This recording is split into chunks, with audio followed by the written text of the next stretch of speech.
This was what started it all, wasn't it? This was when leaders changed forever. But I want to leave that argument behind right now. I want to focus on the figure as it is, as a figure. First off, stands. He has a stand port, but the sights get in the way of that. It cannot. It won't accept a regular Figma stand. So, like, what's the point? Regardless, it's a really cool. It's got this massive cannon in the front, like the Eclipse, and you can plug on anything you really want to. I personally prefer Blue Jet Fire Blast that came with the Triceratops guy. I forget his name. It looks really cool. The hose breaks up the symmetry, but there's no real other way to store it. You can store it on the underside. That's still asymmetrical, and that gets in the way of it standing up properly. Actually, it doesn't. I thought it would. It takes the place of the stand port. Oh, or the stand. Whatever. He's a parts former, but I don't mind it. I personally think this is cool. I like it. What I like the most about it, look at all those guns detail on the front. That nice, with the eye, that's reminiscent of his face, you know.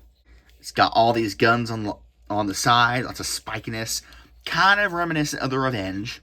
Really awesome thruster detail with nice the gunmetal gray. Now, transformation, there's a few ways to go about it. Let's show the first main thing off.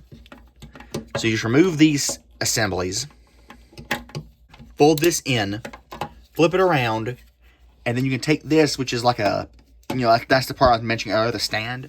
It kind of rests on that, and this thing's back here when it's in spaceship mode.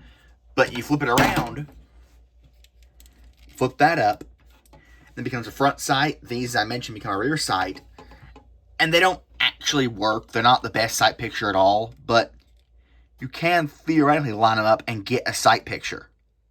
That's really cool to me. It's not fit for an adult hand, but it was never fit for an adult hand. You know, it's a kid's toy. And you can take off the extra front bit too to get a better proportioned, like, complete G1 look for the gun mode. But I personally like the bigger barrel because it just makes it look cooler to me. That's my personal opinion, though. It's a nice little sci-fi gun.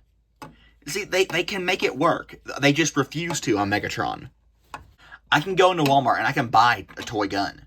But Hasbro sells Nerf guns. It's so stupid. I can buy... They say in all of the videos, in the wiki, on Chris Mafili's videos, all the time when you talk about Megatron as a gun, they say, oh, you can't do it because of changing toy gun laws. Hold on a second.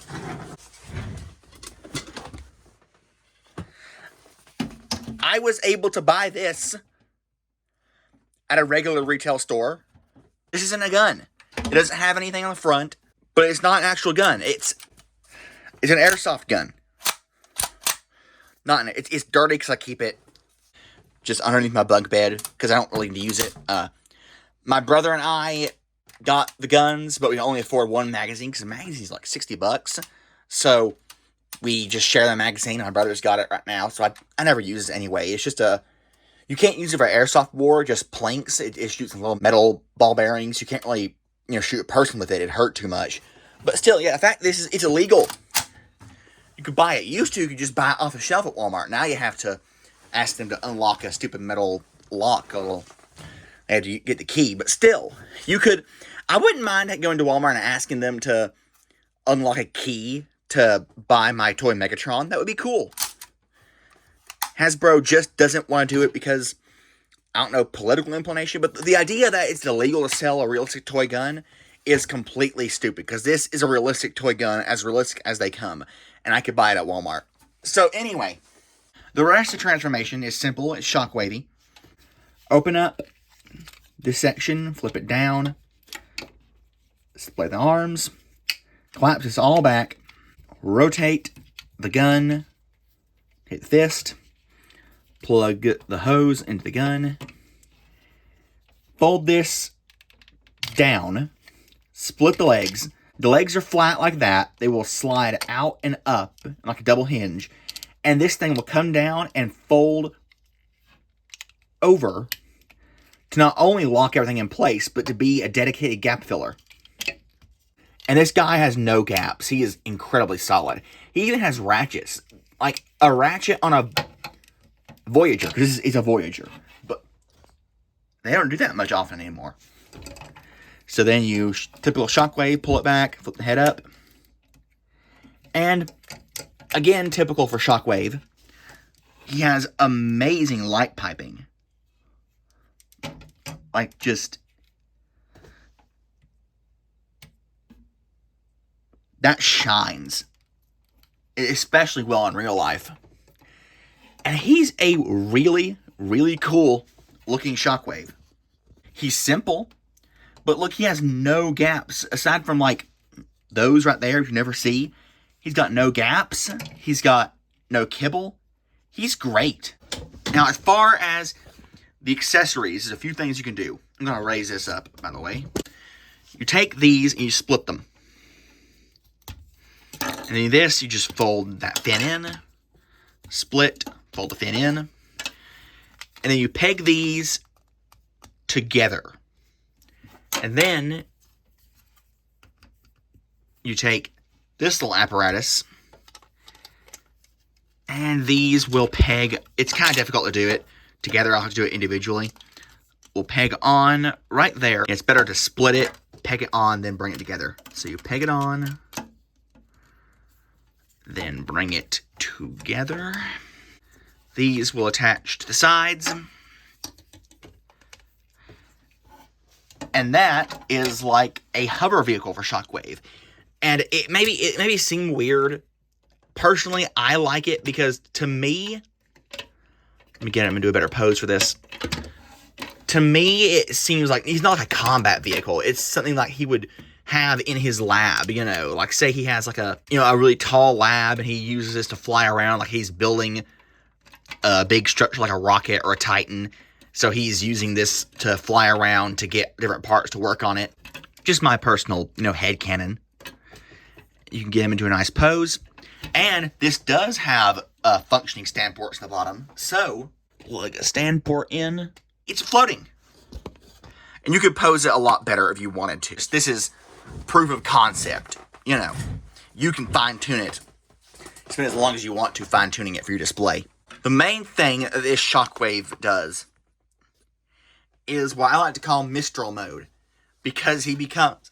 if anyone would have this giant multi-armed mad scientist power suit, it would be Shockwave.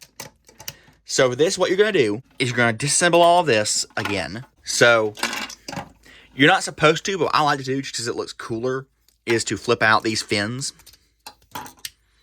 And the ones on his legs. Just to make them more spiky and makes them look more menacing. This will plant securely. Then you'll take this, and I had it oriented this way for a reason.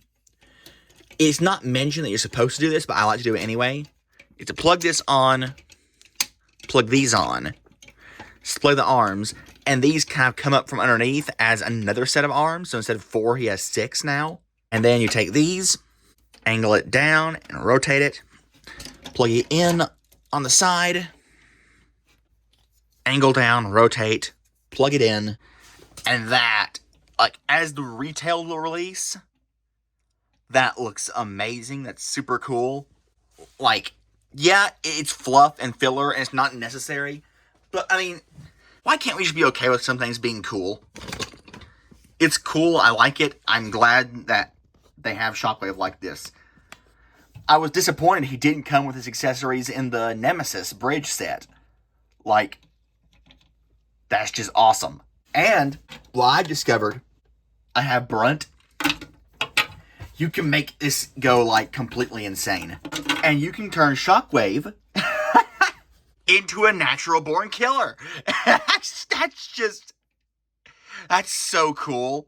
Not the, Corey Burton saying this, but I could definitely hear the Steve Bloom Shockwave, you know, saying, if you are willing to kill for your beliefs, then surely you are willing to die for them. And then just...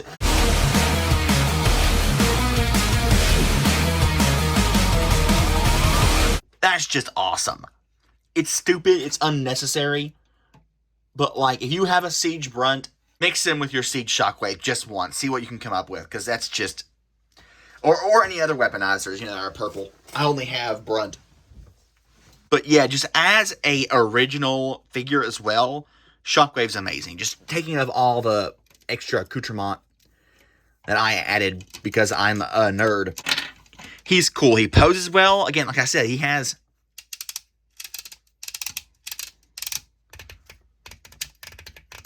He has ratchets in his joints that help him stand up with his big backpack and shoulder pauldrons.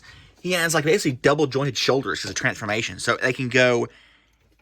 I'll take this off to show it better. You can go in and out here, and they can also shift up and basically go in and out here as well. So you get a bit of shift there. So like his shoulder can be down here, or it can be up like that. And it's really... You can play a lot more with where you want every single thing individually. His head is on a ball joint. It's on a really good ball joint, honestly. You wouldn't expect it to be, but it is. Got a ton of range and expressiveness there. The light pumping works just as well, as you can see, with his big backpack on, because it comes in from the top of his head instead of his back. It's just, I really have no notes.